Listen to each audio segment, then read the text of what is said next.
And on to the top story this hour. The United Nations Security Council came down heavily on Pakistan at a closed-door consultation over tensions with India and the Pahalgam terror attack. The members grilled Islamabad over Pakistan-based terror group Lashkar-e-Taiba's involvement in last month's Pahalgam attack, in which at least 26 tourists were killed by the terrorist. Pakistan's attempts to internationalize the situation failed, with the members of the global security body flagging Pakistan's nuclear rhetoric as an escalatory factor. They also expressed concern over Pakistan's recent missile test. The UNSC members refused to accept the false flag narrative and asked whether Lashkar-e-Taiba was likely to be involved in the attack. The members were also of the opinion that Pakistan's efforts to internationalize the situation have also failed, advising Islamabad to sort out the issues bilaterally with New Delhi.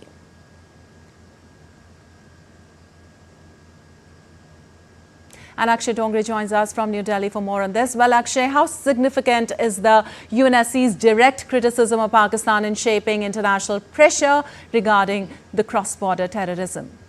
Well, Lipakshi, as far as this criticism of Pakistan is concerned, it's quite significant, especially because of the fact that Pakistan was the country that had called for this closed-door meeting, being part of the 15 non-permanent members of the United Nations Security Council at this point.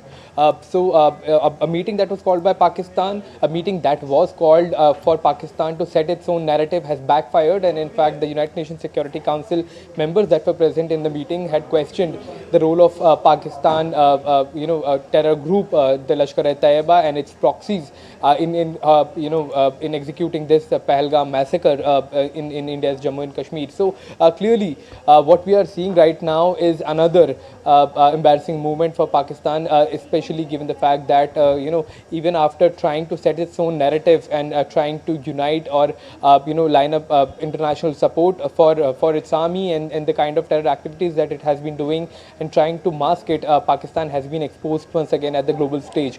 However, it remains to be seen that how significant that would be, because India has clearly from the very beginning stated that this meeting was called unilateral by Pakistan, and it was was called to set an agenda or set a narrative, do some sort of propaganda against India, which has already failed. But even if it would have succeeded, then it wouldn't have mattered to India, because it was not a meeting that was called by both the countries to solve anything. It was just one-sided agenda, and even in that, Pakistan has failed. The UNSC Security Council, the United Nations Security Council, has also flagged the kind of missile tests that Pakistan has done, and the nuclear rhetoric that not only its leadership but also the army has been using as a factor that is escalatory when it comes to tension between the two nations. Back to you, Lipakshi.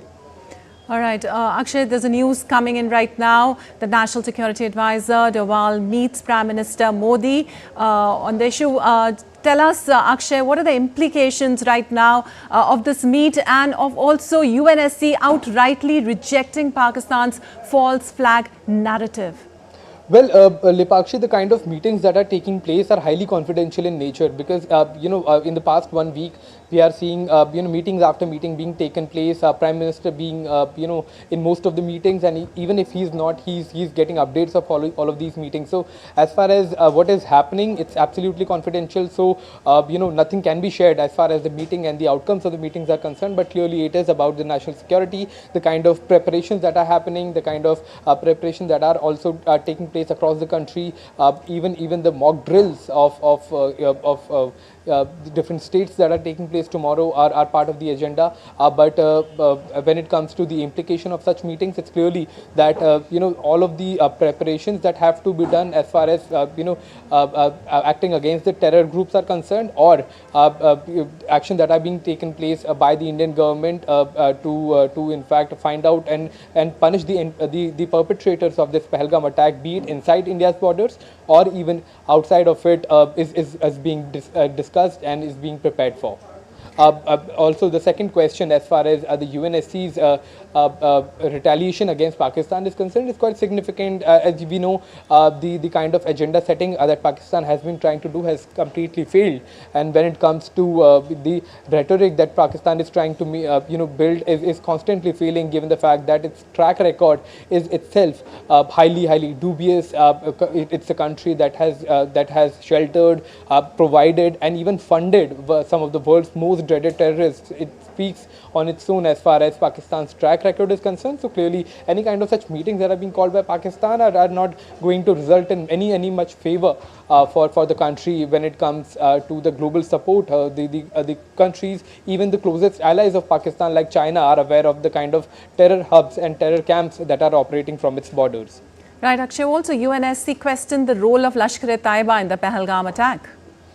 Well, yes, Lashkar-e-Taiba's mention was part of the meetings, and in fact, as far as the lashback that UNSC did against Pakistan, that was also on the basis of Lashkar-e-Taiba and its proxies taking responsibility for Pahalgam attack once they realized the kind of mobilization of support India has been getting, not only from across the country but also from international allies as well. Then Pakistan-based Lashkar-e-Taiba tried to take its name back, started making excuses as far as the attack is concerned, but it stood exposed the moment it took the responsibility of that dastardly attack that took place in Jammu and Kashmir.